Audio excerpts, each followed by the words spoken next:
They're looking for gold. Ancient peoples have always sought after gold, and in fact, in Peru, and this is one of the ideas too, that the ancient land of Ophir that the Egyptians and the King Solomon and the Phoenicians were going to was Peru, and in Peru, gold was so plentiful there in ancient times and right up to the times of the Spanish conquest that the Peruvians actually used gold as like wallpaper, and the big temples and things like that in Cusco were lined with beaten gold. They had gold goblets and plates and everything like that. It was for the Spanish, they went there and said, "Hey, just give us all of your, dish pans and stuff like that." Well, and they just took them, and the Incas said, "Yeah, sure, have them," and it was gold. But you see, it's kind of interesting. If in ancient times the King Solomon's navy or whatnot had traveled through the Red Sea, out through the Indian Ocean, and this is what the Bible says they did. Just how far they went is the question. But they could have easily have gone out then right between New Guinea and Australia, out into the Pacific. Next stops would have been Fiji and Tonga. From there, you would hit to Tahiti and the Marquesas, and then you would land in Peru. And if you got to Peru, man, you could easily fill up your ship with gold, which is what the Bible says they did, and then head on home. It was a 3-year journey. So this is kind of what they were looking for. This is what the Egyptians were looking for in the Southwest. They were exploring. The Chinese, too, were doing similar things. And, in fact, there's been a number of pretty interesting books written in just the last few years about the Chinese circumnavigating the globe before Columbus, a lot of early voyages and things like that. And it's back to what I said earlier, how oceans are highways, not barriers. I mean, it's really unscientific for mainstream archaeologists to insist that ancient people couldn't get into boats and cross oceans. A couple of years ago, a French guy swam across the Atlantic Ocean. How about that? I mean, people have crossed the Atlantic in kayaks, small rowboats. Young teenagers have circumnavigated the entire world by themselves in small yachts without GPS or any of that stuff. So, I mean, and that's part of the enigma, too, was that the ancient Egyptians, the ancient Chinese, the Phoenicians, Romans, they had huge ships, gigantic ships that held 300 or 400 people. In Tonga, they had giant ships like that, too, that were going. I mean, they were much bigger than any ships that Columbus had. You now get into things like the Piri Reis map and the maps of the ancient sea kings by Charles Hapgood. Oh, yeah, that map is incredible.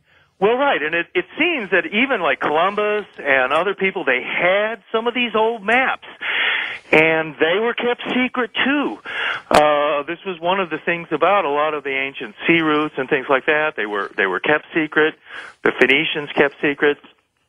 The Phoenician sailors were not allowed to talk about where they went and the ports that they went to. There's a certain a theory that, and I also go for this, that the Toltecs, whose capital was Tula in northern Mexico, they're related to a lot of the stuff here in Arizona.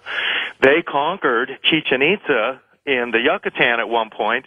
The Toltecs are depicted as guys with thick beards and mustaches. They wear helmets. They carry swords and shields. They look like Phoenicians. They look like Mediterranean warriors and stuff.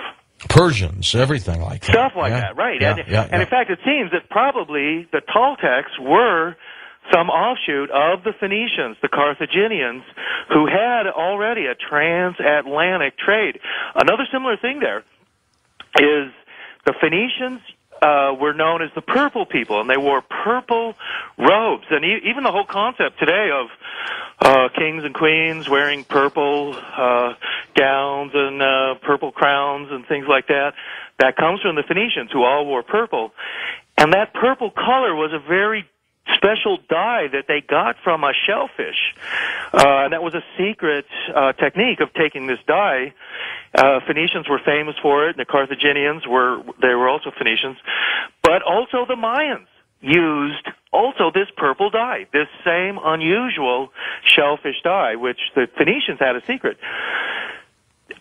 Another curious thing along this line with the Egyptians and stuff is boomerangs.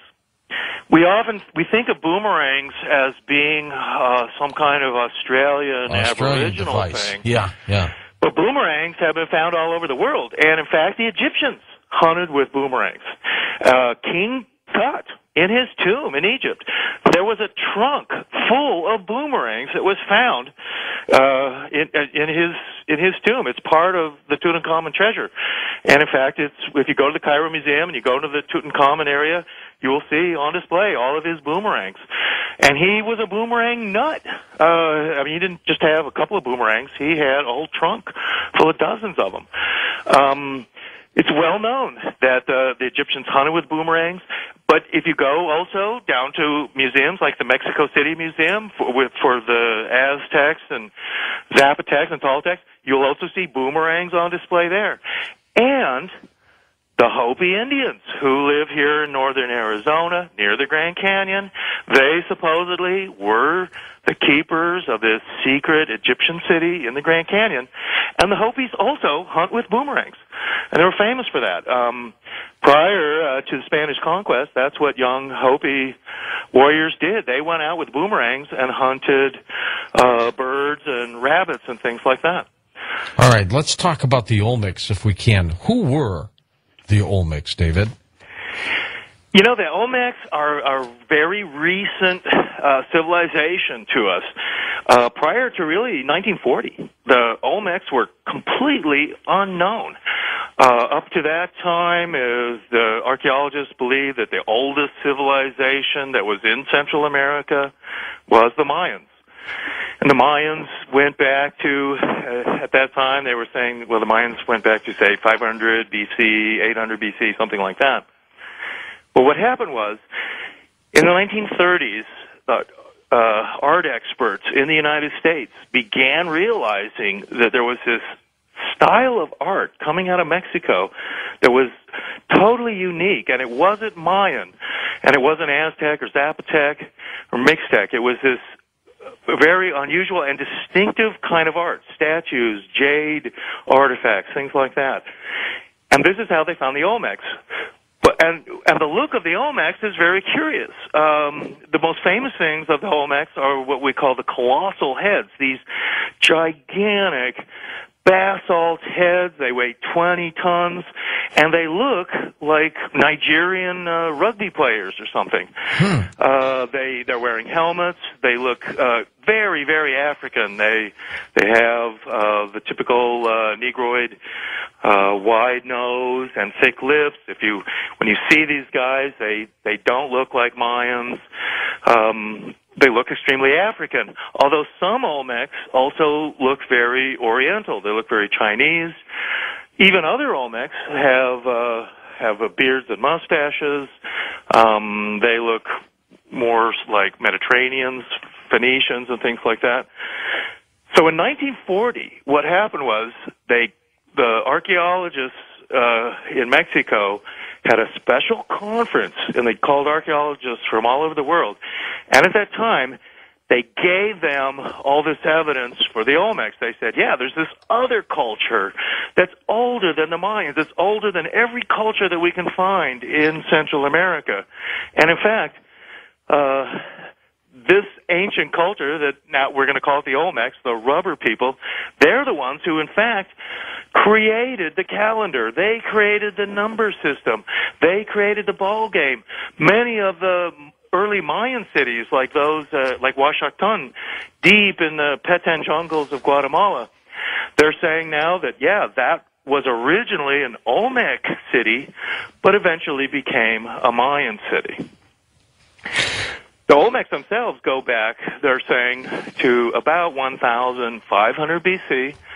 The Olmecs are characterized by, again, this really unusual facial features. They often have this frown. They look like they're Africans. And they have the cone heads. They have this elongated skulls. Very curious to see. And as you can see, George,